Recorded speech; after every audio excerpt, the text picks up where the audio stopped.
नमस्कार। आपका एम के एम लीगल यूट्यूब चैनल में फिर स्वागत है। अगर आप पूरा वीडियो देखें, वीडियो देखने के बाद अगर आप उससे अच्छा लगे तो आप उसको नोटिफिकेशन ऑन कर लें और लाल बटन दबा के सब्सक्राइब कर लें, ताकि जो भी वीडियो मैं बनाऊंगा आपको इसकी नोटिफिकेशन मिल जाएगी और आप उसको देख के लाभान्वित हो सके। आज मैं बताऊंगा कि जीरो एफआईआर क्या होता है, कहाँ कहाँ दर्ज करनी है और कैसे दर्ज करनी है। जीरो एफआईआर ऐसा एफआईआर होता है जिसमें उसका केस नंबर जीरो होता है, इसीलिए इसको जीरो एफआईआर कहा जाता है। जीरो एफआईआर पूरे भारत में किसी भी स्टेशन में, कहीं भी पुलिस स्टेशन में कहीं भी आप दर्ज करवा सकते हैं। जीरो एफआईआर ऐसा एफआईआर है जैसे जैसे किसी भी थाने में आप एफआईआर दर्ज कराने जाएंगे, थाना में जैसे 1 जनवरी 2022 आने वाला समय है, उस डेट को अगर पहली घटना और किसी भी थाना के अंतर्गत होती है, अगर आप एफआईआर दर्ज कराने जाएंगे, उसका नंबर होगा 1/2022। मतलब एफआईआर नंबर होगा उस थाना नंबर के साथ थाना नंबर इतना इतना केस नंबर 1/2021। मतलब इस थाना के अंतर्गत ये पहली घटना है जिसका नंबर हुआ 1/2021। अब जीरो एफआईआर, जैसे जीरो एफआईआर में क्या होता है, जीरो एफआईआर क्या होता है कि आप कहीं के निवासी हैं और जीरो एफआईआर दर्ज कहीं भी होती है।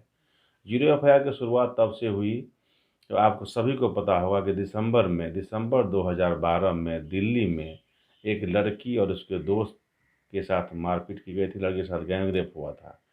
जिस गैंग रेप हुआ था, जिसको निर्भया कांड से जाना जाता है पूरा भारत में, इस निर्भया कांड से पूरा भारत में इस केस को जाना जाता है।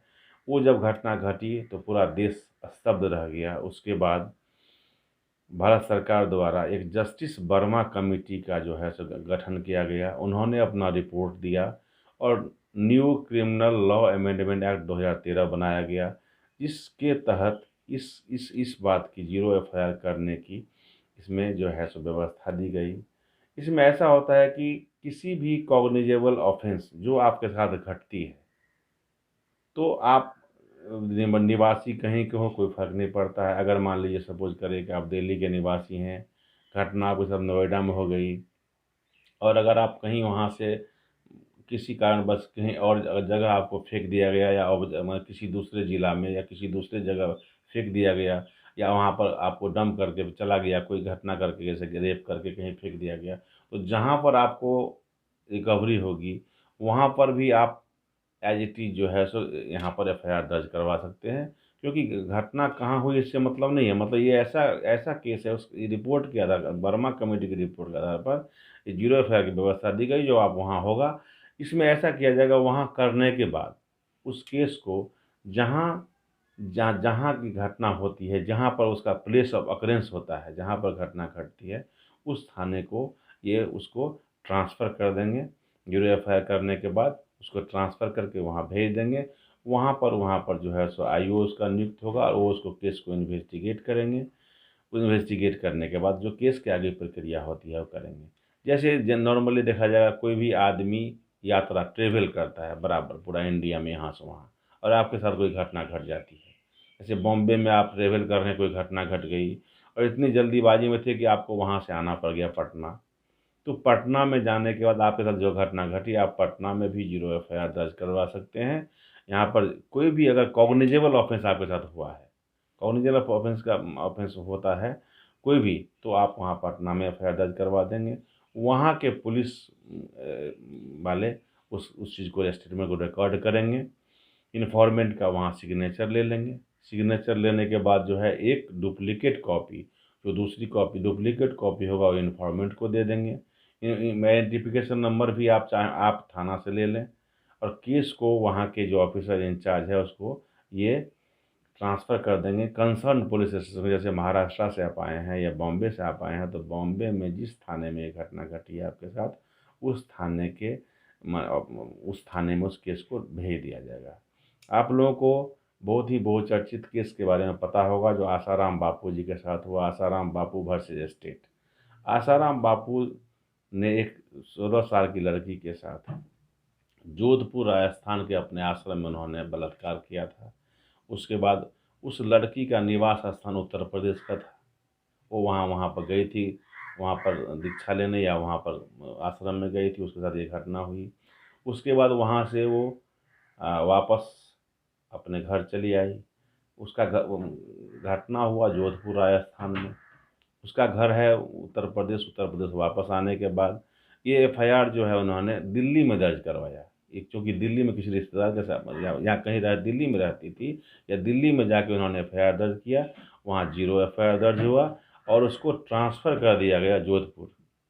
इसको जोधपुर में थाना में ट्रांसफ़र तक कर दिया गया। वहाँ पर उस चीज़ का इन्वेस्टिगेशन हुआ। अब ये ट्रायल के दौरान अभी ये केस अभी तक चल ही रहा है।